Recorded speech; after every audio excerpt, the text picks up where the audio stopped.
Hello, everyone, and welcome to our webinar today on food security and impact assessment. Today's webinar is hosted by the International Association for Impact Assessment, or IAIA. We are the leading global network on best practice for using impact assessment to make more informed decisions. My name is Bridget John, and I'm your moderator today, your host, with Laura Lee joining me as well. If you hear something today that you would like to share or tweet out, you can see our handle and our hashtag there, so feel free to share any interesting tidbits that you glean from today's session. We do have some webinars on demand. We invite you to check out our website for a variety of resources that we have. Most recently, we had a Think Big 2050 City Mega Growth on addressing and assessing the impacts of urbanization, and that's available. We do have a second part of that coming up soon. There's a few webinars on demand there listed, but there's so many more topics available, including one that was available to II members in Spanish. Our annual conference is coming up in Ireland in April of 2024. The abstract submission process for sessions the deadline is July 24th. So we hope to get some of your sessions submitted and see you in Dublin. We have a variety of online training courses, including our longer-term professional development program, which includes a mentorship component, and on our website, a large number of free downloadable publications, like the best practice principles, our fast tips, and so many more. And you're going to hear a little bit more about one of our newest publications later on in the webinar. Before we get started, just a little bit of housekeeping. We are recording this session, and a day or two after we finish, you will receive a link to the recording. Can you ask questions? Absolutely. You'll see in your panel on the side pane for GoToWebinar that there is a questions or a chat bar, a gray bar, and if you click on that, you can submit a question and it will go to our moderator who will be monitoring those throughout the discussion today. So feel free to submit those questions at any time. And the slides for today's session, yes, they will be available. They are in the handouts pane along with the bios for our presenters. So you can download those, and also a day or two after in the email you'll get in a day or two, you'll also get a link to access those handouts in case you miss them today because you're so involved and engaged in today's webinar. So that brings us to the meat of why we are here, the Food Security and Impact Assessment webinar. And I'm going to turn it over at this time to our moderator, Juan Carlos Tejeda Gonzalez. Juan Carlos is our panel moderator, and he is a full-time teacher and researcher in the Faculty of Civil Engineering at the University of Colima. He's the co-chair for IAIA's Agriculture, Forestry, and Fisheries section and coordinator of the Technical Committee of Environment and Sustainability at the College of Civil Engineers of Mexico. Juan Carlos specializes in strategic environmental assessment. So without any more housekeeping and miscellaneous things, I'm going to go ahead and turn it over to Juan Carlos. Take it away. Thank you very much, Bridget. And welcome and thank you all for joining us today on this IAIA webinar. We all are excited for the interest of all of you in this subject. The next, please. I'm going to present our project partners, Dr. Jill Blakely from Canada. She is Dean, Faculty Relations and Professor in the University of Saskatchewan. And also Veronica Rohr, Master's in Architecture. She is PhD candidate in the university and the owner of the master thesis in Food Security and Regional Strategic Environmental Assessment that lead the current work. Also want to present a colleague that worked with us, Sara Rocio Vázquez Uribe from Mexico, that help us on this project also. And with this presentation, well, now I go to Jill to to give us. Thank you, Jill. Yes, thank you so much, Juan Carlos. Thank you, and hi, everyone. I just want to lead off the webinar today talking a bit about our project purpose and objectives. So our team came together just a couple of years ago through a successful application to the IAIA, their Innovation Grant Program. And essentially, we had done, Veronica and I had done some work on food security and impact assessment in a Canadian context. And that resulted in an award-winning master's thesis of Veronica's. And when that work was done, we thought, you know, there really is a need to expand the perspectives on this to developing countries. So that's when we decided to partner with Juan Carlos and Sara. And we're really happy to share some of what we did with you today. Our overall purpose was to provide IAIA members with guidance about how to incorporate food security considerations in regional scale impact assessment. Next. So with respect to our project objectives, I'll list the three major objectives that we adopted. First of all, we really wanted to help the IAIA to demonstrate leadership in the important area of food security, thereby contributing to the IAIA's vision of a just and sustainable world for people and the environment. And particularly, we wanted to put a spotlight on vulnerable and marginalized populations, particularly the world's Indigenous people. Secondly, we wanted to directly assist those in countries that are suffering from widespread regional food insecurity caused by industrial development pressure and climate change and a range of other factors. And we wanted to assist them by trying to provide some specific guidance on how to incorporate food security considerations in impact assessment. Finally, we think that it is high time to broaden the global conversation about food security and impact assessment. So we wanted to advance conversation, open conversation, but also advance the research agenda and the practice agenda, you know, as has previously been done very successfully on topics like human rights assessment and life cycle assessments. So thanks for hearing those objectives. And now I'll turn it back to Juan Carlos, and he'll talk a bit more about the webinar itinerary. Thank you, Jill. Well, this is going to be a short webinar, 1 hour. So the structure of a webinar is the following. First, we are going to overview our FAST tip, the number 24, published February of this year.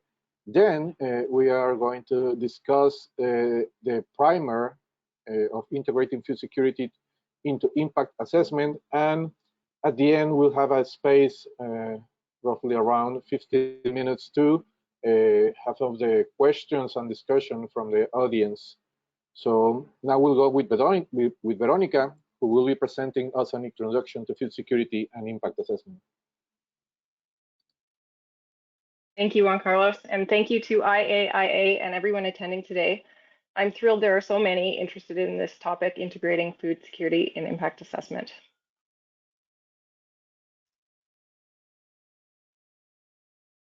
So when we talk about food security, we are referring to a situation in which all people at all times have physical, social, and economic access to safe, sufficient, nutritious food to meet their dietary needs and food preferences for an active and healthy life. This is the definition that has been adopted by the FAO, the Food and Agriculture Organization of the United Nations, and it is a multifaceted concept. Later in the presentation, I will go into more detail on the 4 pillars and components of food security, namely availability, access, utilization or use, and stability. Achieving food security means all 4 pillars are sufficiently met. Food insecurity occurs when one or more of these components is missing, and this can be components missing from one pillar or more than one. So today, global food insecurity has reached unprecedented levels.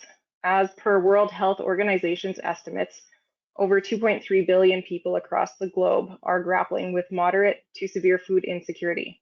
And that is almost 1 in 3 people. This challenge is even more acute in certain regions like Africa, for instance, where moderate to severe food insecurity is a reality for over half the population, nearly 58% based on 2021 estimates. These figures escalate further when accounting for those experiencing marginal food insecurity, which is less severe, but remains a major health issue in itself. Addressing the urgency of global food insecurity is critical when working towards sustainable futures. The cost of food insecurity is significant, not just for human health, but for society at large. In addition to the many obvious health issues, food insecurity also inflicts substantial healthcare burden. For example, in Ontario, Canada, healthcare costs for those dealing with food insecurity are up to 121% higher than for those without food insecurity concerns. This is not even factoring in many often overlooked psychological and sociocultural health impacts. This escalating health crisis is gaining recognition, and food security has now become a central concern within the global development agenda. This can be seen with its prioritization within the United Nations Sustainable Development Goals.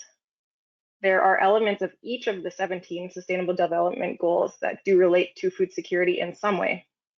However, the second goal is directly aimed at combating food insecurity.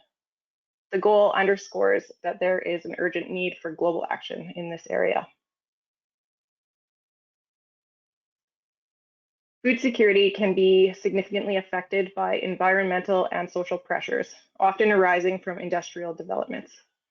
Impact assessment, therefore, has the potential to address global food insecurity effectively, as they examine many of these developments. When considering the purpose of an impact assessment alongside best practice guidelines, food security is a natural fit. This is particularly so in regional scale and strategic applications. Certain impact assessment best practices are especially relevant in this context. These include advancing sustainability, incorporating public health, and aligning efforts with internationally recognized development goals. So next, we will have Jill talk to us about the FAST tip. Thanks, Veronica. So I'm going to take just the next few minutes to talk about the first product to emerge from our partnership between Canada and Mexico, and that is a FAST tip sheet focusing on food security and impact assessment. Next. So the FAST tips sheet looks just like this.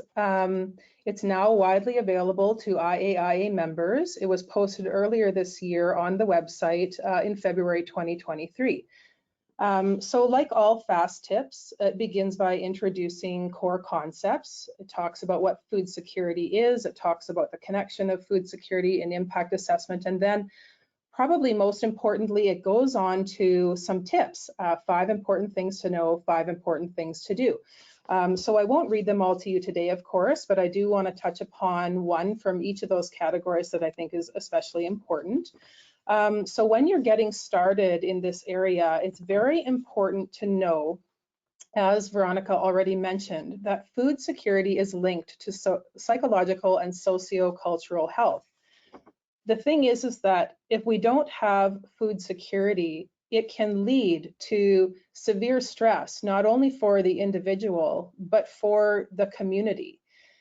And further, it can actually lead to cultural disintegration when those individuals and communities lose connection to their traditional food procurement activities and food preparation practices and so on. But worse, it can lead to undernourishment, and undernourishment then further undermines education levels, it increases mortality rates, and so on and so forth. So it's very important to know that when we address food security, we're actually addressing many more key factors in the sustainability and health of our global and local populations. Now, in terms of important things to do, we wanted to share the message that it's extremely important to spend the time gathering Indigenous knowledge and local knowledge, and especially the perspectives of vulnerable and marginalized populations. And we'll talk more about why in a minute. But also you'll want to spend time obtaining knowledge about local technologies and local food practices.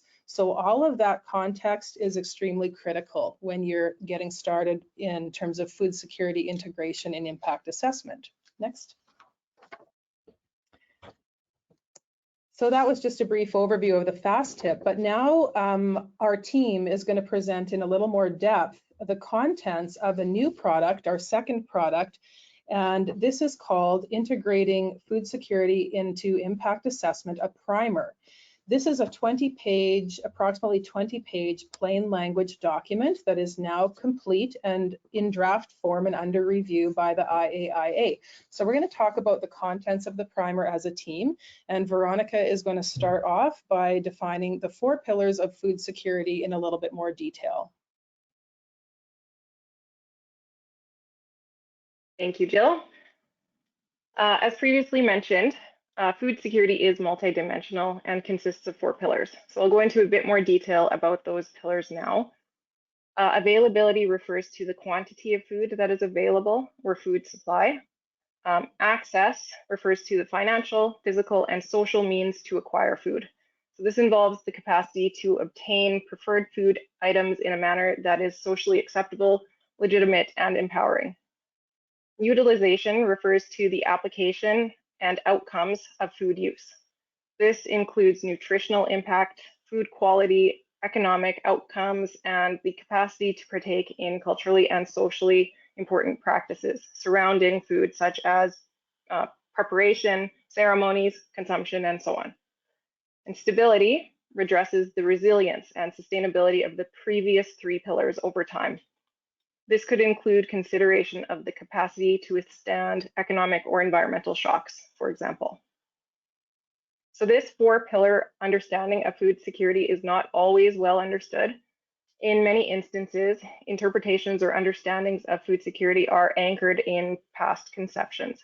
For example, it is common for food security to be understood solely as a food production issue. This is not surprising. This was at one point all that was contained within the concept of food security. It was how it was introduced as a policy issue in the 60s. The definition has evolved over time in scholarship. This is because significant issues and limitations were observed with policy and programs that were intended to address food insecurity. Today, the current definition, which consists of the 4 pillars, is now widely accepted among those familiar with advancements in food security research. However, holistic treatment continues to lag in practice. The potential danger of misinterpretation or incomplete understanding is that we risk misdiagnosing the real issues at hand. Strategies developed based on this type of misconception can lead to decisions or interventions that not only miss the mark, but they can pose heightened risks to the health and well-being of communities under assessment. An important note is that food security is inherently context-specific. Different regions will have varying factors or system components influencing their food security. For instance, some populations might rely on specific food acquisition methods or a regional country food, where others may not. Therefore, understanding a food system is key. A food system outlines the contributing factors to a community's food security. A food system encompasses all activities, participants, influences, and processes involved from the beginning of food production through to consumption. The primary elements of the system often include food production, harvesting, processing, packaging, transportation, marketing, consumption, and even disposal. Anything that supports these activities is part of the food system. A region's food system is shaped by diverse influences such as social, cultural, political, economic factors, and the natural environment. To fully comprehend risks to food security, it is also essential to consider the food system in tandem with the 4 dimensions of food security. So they both kind of operate as a guide on what needs to be considered. So I will now turn it over to Juan Carlos to discuss food security in developing countries. Thank you, Veronica. Just before going to this, just to remember that anytime you can ask a question in the question section of the application, so we can answer during the the final period of the webinar. And well, as Veronica said, well, we found that in developing countries, food security is a top issue, mainly in these three regions: Latin America, the Caribbean, Africa, and Asia, because of malnutrition or obesity, overweight. There are many issues affecting food security worldwide in developing countries.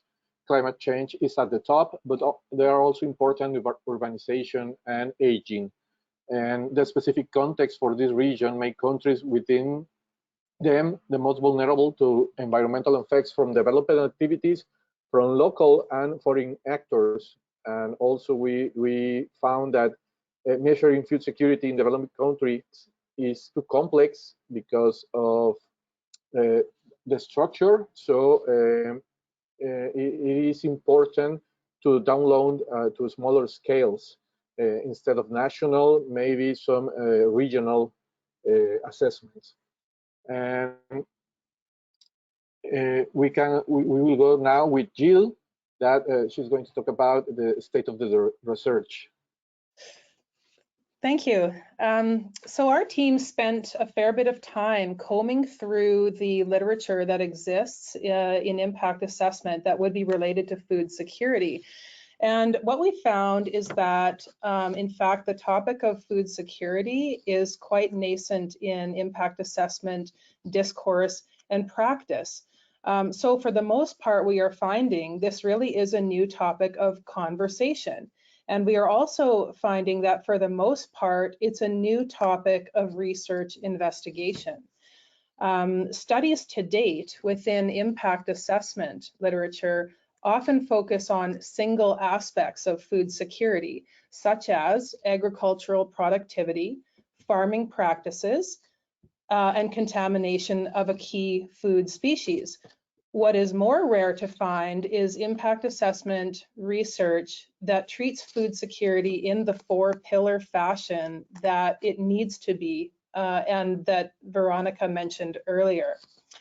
So that being said, it's not that there is no literature, there is, and there are some really good examples of holistic treatment of food security in the impact assessment literature, and we talk about that in the primer. You can go to the primer to get more information about those studies, but let me just mention a couple.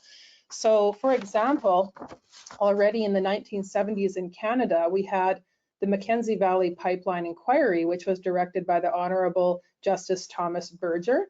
And he was looking at widespread industrial impacts or potential impacts to the Indigenous people in the North. And he was looking at Indigenous food systems, especially as they were connected to traditional methods of harvesting and processing and subsistence. So that was a very robust investigation of food security as it would relate to a vulnerable population, Canada's Northern Indigenous. More recently, we have the example of Nepal's impact assessment for the Upper Trishuli 1 hydroelectric power project. And that impact assessment is quite noteworthy as an example of food security that is more holistic, a food security assessment that is more holistic. So this initiative was used to evaluate potential impacts on agricultural lands, fishery resources, and livelihoods, as well as proposed mitigation measures to both minimize disruption to local food systems and support the affected communities in maintaining their food security. So there was very explicit and thorough treatment of food security in that impact assessment, and you can read about that if you can locate the reference, and we can provide that if you're interested. Also, please refer to the primer. Next. Now, we also looked at the research that connects food security and health impact assessment. As might be expected, food security and food-related issues are more commonly considered in health impact assessment than in other forms of impact assessment. For example, one study published in 2008 took a look at 27 health impact assessments within the United States and concluded that food security was indeed routinely considered in those health impact assessments. In health impact assessment research, food safety is the most frequently addressed food security related topic, followed by food sufficiency and supply. But again, even within the literature on health impact assessment, the 4-pillar approach remains rare, and this is a change or a shift that does need to happen going forward.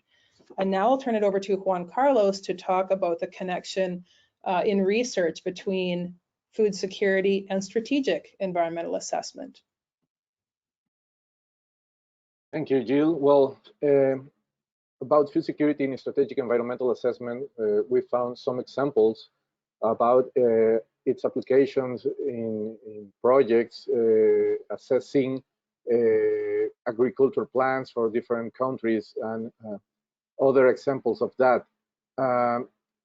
Right now, the food security is ideally examined in the programmatic or regional scale SEA. Right now, with the new treaty, for example, of the seas, impact assessment and strategic environmental assessment will be important in these scales. And in Canada, for example, we found this 2021 study that explored the consideration of food security on reports about offshore petroleum exploration, already integrating this concept. Another important thing to note is that food security has to be defined in the special region that is examined, and about also the food security system for the local communities. We need to be taking care about defining which elements in the system are the more important and in the region and in the community.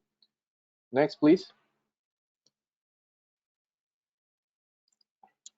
And well, about food security in impact assessment in developing countries, we found out little research about this, even when there is some of this. In Kenya, for example, there was a study about recommendation for integrating food security with countries' IAIA process in the project level. Other examples were in Bolivia, Burkina Faso, Cambodia, Rwanda, and Switzerland. It is important also to mention that IAIA, there were some examples of food security in conference, in IAIA conference, annual conference, and also the work from former chair of the AAF section, Patrick Duffy, on the guidelines that will be mentioned later for the FAO for impact assessment. So sadly, SEA is not systematically handled in the developing countries. So we need to foster the countries to develop food security plans with impact assessment framework, ideally a strategic environmental assessment. Now we'll go to Veronica to see how we thought to integrate food security in IA practice. Thank you.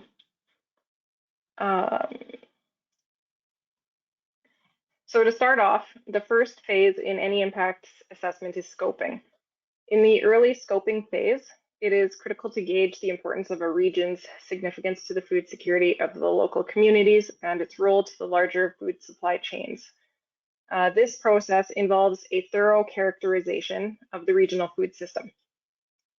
This can help decide if food security needs to be considered as a distinct valued component. When characterizing the food system, it is beneficial to explore all food system activities, noting key factors and processes that would ensure vitality of the important activities in the food system. So these characterizations should include temporal, seasonal, environmental, social issues that affect the regional food system components. For a holistic approach to food security assessment, it is recommended to use the 4 pillars as a constant reference for data collection. So the primer document that we are in developing offers quite a few examples of data that's relevant for food security characterizations and how they relate to the 4 food security pillars. A few examples are provided on the slide. There's many more in the primer, but just to go over a couple of them. Within availability, some relevant data might include identification of regionally produced or harvested food, the identification of food species that are important culturally or socially, then relevant to access, geographical areas and transportation routes crucial for food harvest, production, or general acquisition would relate to physical access. An economic profile would be tied to financial access, as it could reveal economic capacity of individuals or communities to secure food. Social determinants that influence the ability to acquire food, such as laws, institutions, values, and so on, is related to social access. Now, pertinent to data related to utilization may include a community health profile with prevalence of food-related diseases included, regional food system components that contribute to profit and livelihood, such as processing or sales, would be related to economic utilization, if that's important to the food system. A profile of traditional or cultural diets and the important related practices would be relevant to cultural utilization. Then, related to stability, a profile of institutional supports might be an important piece of data for that pillar. So more examples, like I said, and details can be found in the primer. While existing research and databases can provide valuable information on all of the components that you may require, public participation remains vital at this stage. They will be the ones who help inform what those critical food system components are. It is also important to acknowledge that due to widespread food insecurity, baseline studies may not depict food secure situations. Therefore, it is critical to identify food system components that are or could be significant for food security and those that impede it. Jill will now discuss our recommendations for the impact assessment phase. Thanks, Veronica.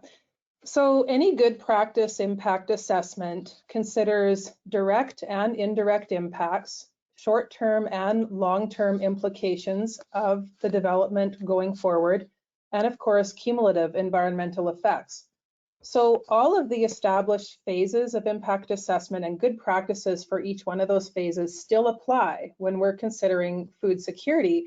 However, to effectively address food security, we want to be sure that the evaluation of potential impacts extends to those selected indicators of food security. And Veronica just mentioned a variety of examples. So those indicators need to be representative of the regional food system, and they need to be connected to or representative of what's important to the populations affected by the proposed developments. Again, remembering the vulnerable and marginalized populations especially. In terms of designing the impact assessment methodology and selection of particular methods and tools to perform the impact evaluation, that is going to be custom built. It's always going to be fit for purpose. It's going to depend on the context and the situation. And we all know that there are dozens and dozens, if not 100 or more, 200, 300, kinds of models, checklists, matrices. There's many tools to choose from. So we can't necessarily say that one is better than the next. It's going to depend upon the situation. That being said, we will recommend one particular tool that we think is quite useful. We'll mention it a bit later here. But most importantly, in the impact assessment phase, when evaluating the significance of impacts, we have to keep in mind that the gold standard is food security. So we want to know through the impact assessment, how much closer are we to food security than we were before? Similar to when we ask how much closer to sustainability are we than we were before. So, in times gone by, we didn't worry about the future state that we were trying to achieve. We just worried about whether there was going to be no impact or maybe a marginal improvement to the baseline. But that was yesterday. And today, we really want to look at the goal, the future goal and state that we want to achieve. So with food security, again, the gold standard here is to achieve food security. We're not just looking for a marginal improvement to an already diminished baseline state. Next. Now, as thank you. Thank you. Okay, so as we all know, significance determination is a really complex procedure and process. It requires a deep understanding of local context, including socioeconomic conditions, cultural practices, and more. Okay, but when we're thinking about food security, we have to think about those groups disproportionately affected by the impacts. So I'll give you one example. In Canada, we have regions in which we've got affluent populations right alongside Indigenous populations, some of which still experience extreme poverty. So obviously development within that region will not affect those two groups in quite the same way. So significance determination has to take those differential experiences into account. We also have to give attention to the role of the region itself and how important it is as an exporting area for food worldwide. Some regions are considered food baskets and others are not. So for example, recently the Russia-Ukraine war has had an impact on world food security because both countries are important in the production and distribution of wheat, corn, sunflower oil, and fertilizers. Another case recently is the increase in the price of olive oil due to lower production, and that lower production was the result of intense drought experienced in producing countries like Spain. Next. So let's just take one quick example to illustrate how we might approach impact assessment for food security. So let's consider a scenario where a certain species of catfish plays a critical role in all activities within the community's regional food system. And let's imagine there's a proposed development or set of developments within a region. The impact assessment methodology should predict any potential effects on the catfish species at every stage of the regional food system, and that's the difference. So this might include assessing whether the ecosystem itself and the ecosystem functions can continue to support the habitat needed by the catfish and the prevalence of the catfish species as a whole. So you might have to measure water temperature, nutrient availability, and other ecosystem characteristics. So we want to make sure that the habitat is intact for survival and persistence of the species. It might also include evaluating the potential impact on the health of the fish species itself, given that it is a vital source of nutrients, such as vitamin B12 and omega-3 fatty acids. So furthermore, the assessment might be expanded to include attention to traditional harvesting methods. Okay, so we want to make sure that the traditional methods can still be performed. We want to make sure transportation routes are maintained. We want to make sure the species remains accessible culturally and commercially. Okay, so I mentioned about that one tool that might be particularly helpful. In our studies so far, we have found that pathway analysis can be a particularly useful method to trace potential impacts through the food system because it helps to show where impacts may be registered in that food system. Okay, now over to Juan Carlos. Mitigation and follow-up.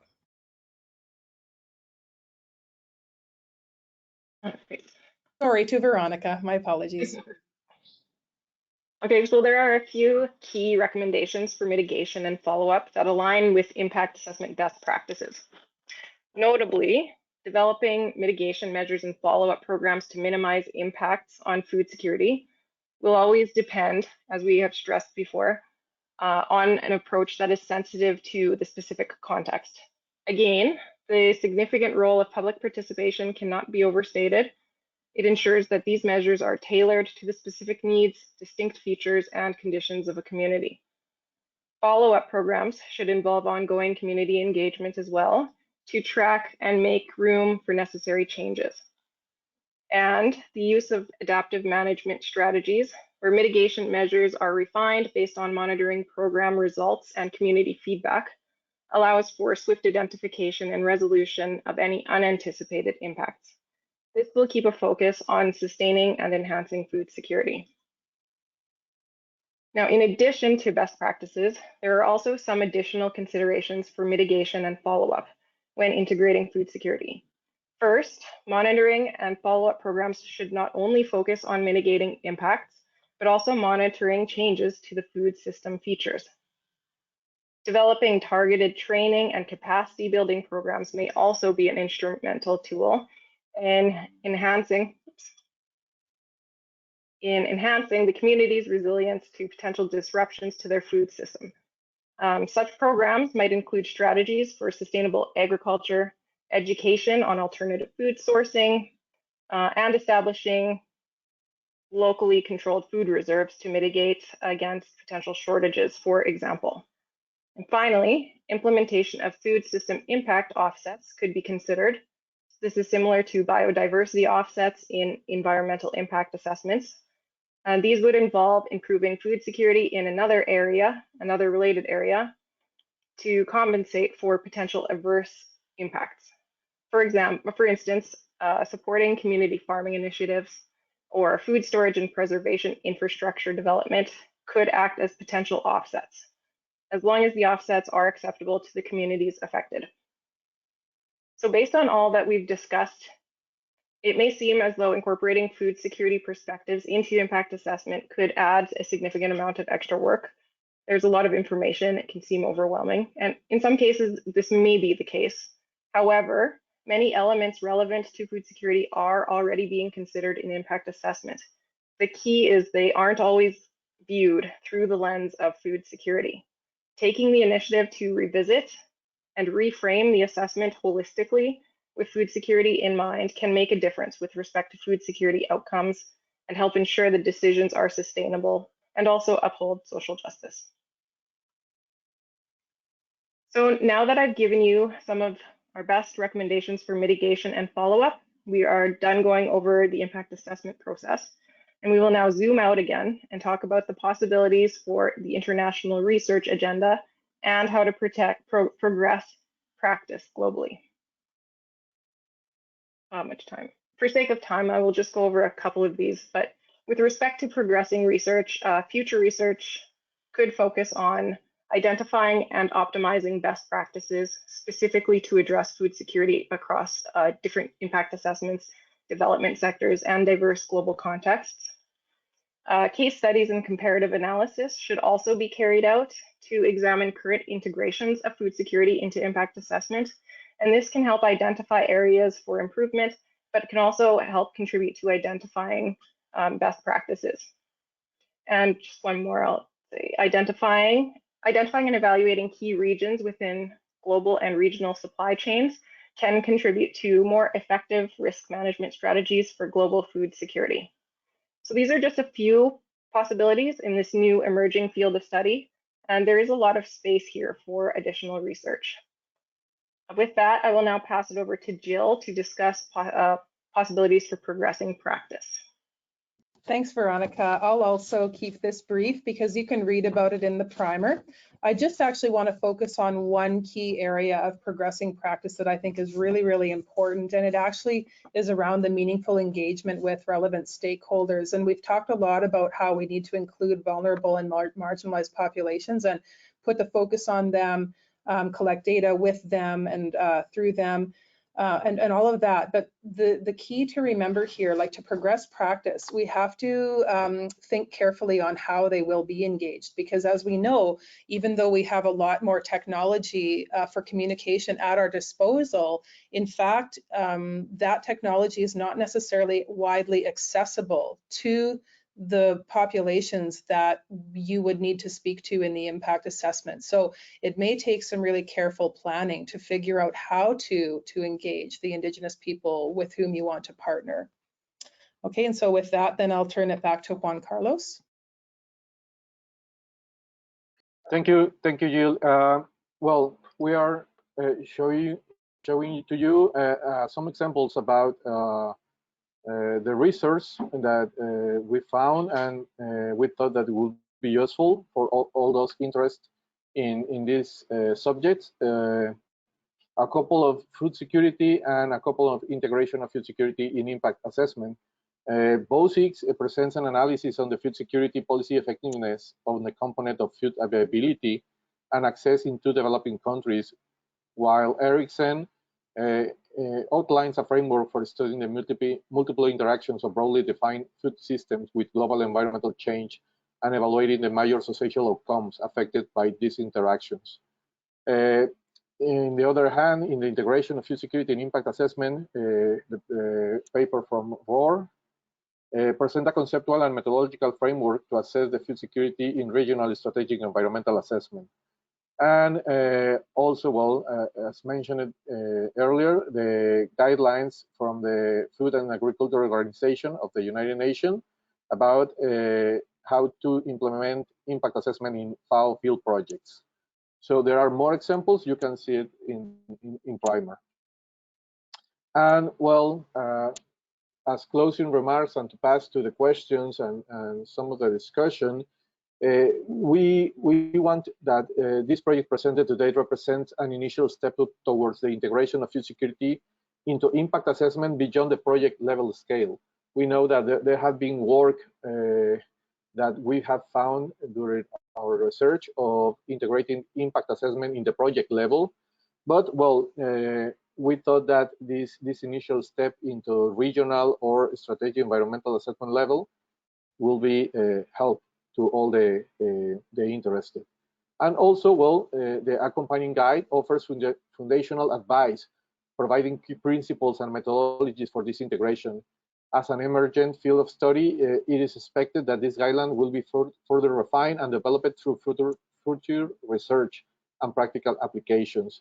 And also any interest in help us to refine these tools that we present, well, you can contact to us in the next slide, please. There are our data, and is not a final document. It is a continuous document. The fast tips and the primer that could be improved.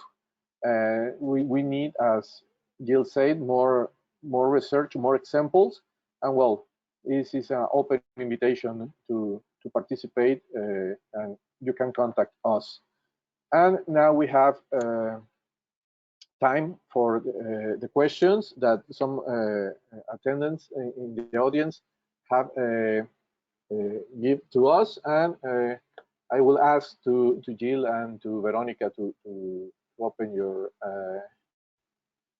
video and camera, and we'll have some questions from the audience that could be interesting. For example, Jill, there is a question about, can you explain difference between food security and food sovereignty? I could, but actually I'm going to let Veronica do that because well, I can help, but Veronica is actually focusing on that for her PhD research. And so I'll just lead off by briefly saying that a population can be food secure for sure, meaning that there might be, sufficient connection to global food supplies and distribution systems. So maybe the regional infrastructure is in place, like air and rail and trucking and so on. Maybe the food is actually accessible and there's security, but that doesn't mean that there is sovereignty. And sovereignty means self-determination and having control over decision-making and having intact the culturally appropriate and desired means of food access and utilization. So that's in the big picture, but I'll turn it to Veronica for her thoughts as well. Yeah, no, that's right. Really, the biggest difference between food security and food sovereignty is where the control lies over the decision making over the food system. Food sovereignty often encourages more sustainable, smaller scale food systems, because then communities will inevitably have more control over the food system. Now food sovereignty also differs a little bit with indigenous food sovereignty. Indigenous food sovereignty it integrates components of, Jill had mentioned, self-determination and response to some of the maybe past historic genocide or issues that they've encountered, and sort of trying to reclaim what they once had. So food security has a lot of components that food sovereignty does, especially when we are considering cultural components and social components that are important. But it is more about having the control to make the decisions right at the beginning and making is essentially just being able to make decisions for all of those food components. Thank you. Well, there is another question that if, as a result of our research, will you be making any recommendations for revisions of IAIA legislation in Canada or as a model, a base model? What do you think? There's something that we could do, but it was not thought already. What do you think? Go ahead, Veronica. I think that would definitely be one of the research outcomes, identifying where the legislation is falling short and where policy and regulation can be adjusted to encourage food security integration in impact assessment, or how it can be better included. It's such an important component, and it relates so strongly to impact assessment best practices that it seems like it would be a natural fit. It's just kind of trying to figure out how that can get there. So that would be something that I will be looking into with my research, with my PhD, looking into a lot of the legislation and see if there's any opportunity there. And I'll just add that at least in Canada, I know this is only one country, but it's an example I'm aware of course, being Canadian. Our federal impact assessment legislation for projects now includes the opportunity for the federal minister to authorize a regional assessment. And the regional assessment is meant to connect to and inform project impact assessment and inform those decisions. And so we are now seeing a number of regional assessments underway under the Act. It's still early days for those assessments, but there is a real opportunity through regional assessment, especially if it is strategic, to really add value to project assessments. And that value added is by focusing on topics like food security, water security, climate security. And you cannot achieve that through a single project impact assessment. You can give a little piece of that puzzle, and it's very important what can be done at the project level, but it's at the regional scale and using a strategic lens that you can do much, much more to deliver on some of those core policy imperatives. Thank you, Jill and Veronica. Just another question is, what are the best practices for conducting participatory impact assessment to ensure that local communities' perspective on food security are taken into account? So I'm pretty darn sure that there is a fast tips already existing that you could look to that talks about best practices for participation in impact assessment. I'm quite positive there is a plethora of great information on that, and I would not, I don't think we would say we're the experts there. There's others that know far more than we do. But I could say if we're talking about engagement of Indigenous populations, a rule of thumb is that the Indigenous population or community themselves should take the lead. They will let you know, and they should be in a position to let you know how and when they want to participate, including what traditional knowledge they may or may not want to share, and in what form or in what context. So we have to move away from the model of information extraction, from Indigenous communities. That's an outdated model. We don't just arrive, ask for the information, and then leave and use that information however we want. We have the research agenda and the impact assessment agenda much more driven by the community itself and its values. And also it can be driven by their goals for nation building. Thank you.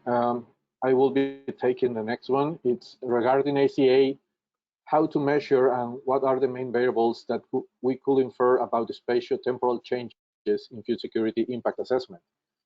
Well, we need to understand that every impact assessment is not a study that it's only made one time. It's a continuous assessment. So the follow-up that Veronica said during the presentation it's an important thing. We need not monitoring only the impact, but also the change on the food security systems. So the problem is that even when there are 4 pillars in a region, not only the 4 pillars are, or the element of the pillars are doing at the same time. So we need to identify first which elements are in place and then monitoring them through the spatial and temporally changes, you know. So if the food system change, maybe the impacts are changing too.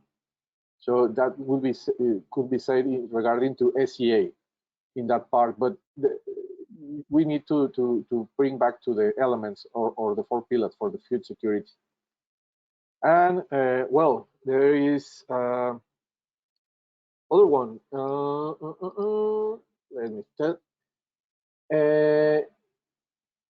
There is a congratulation, and there is a concern about how to monitor food security indicators for a project.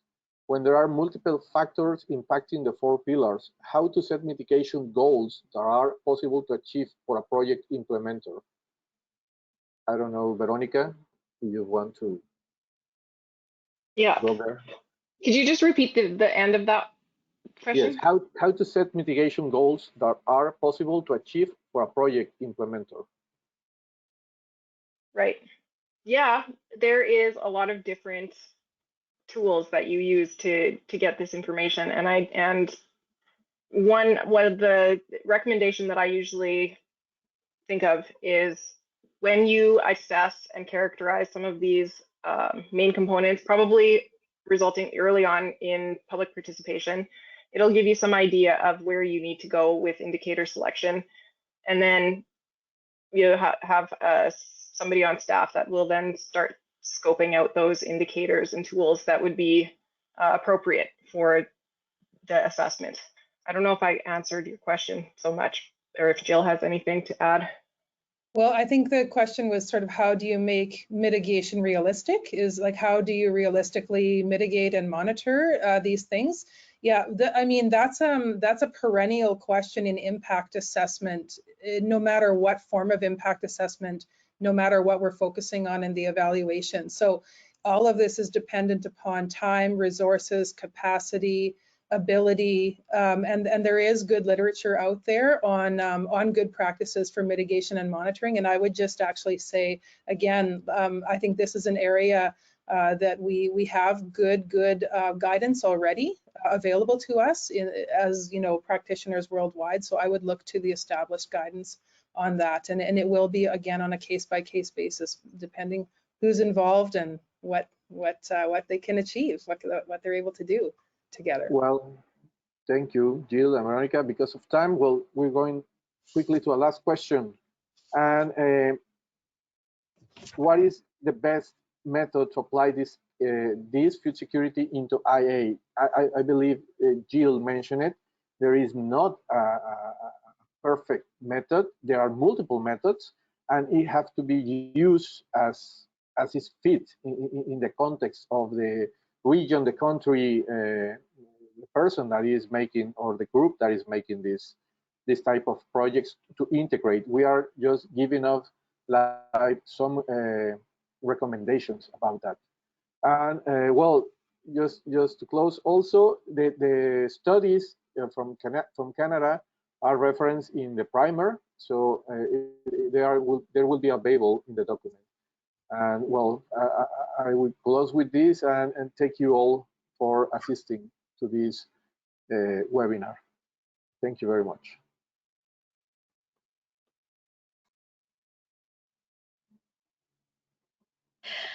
Thank you, everyone. Thanks, Juan Carlos and Veronica and Jill, for a fantastic webinar. Very interesting.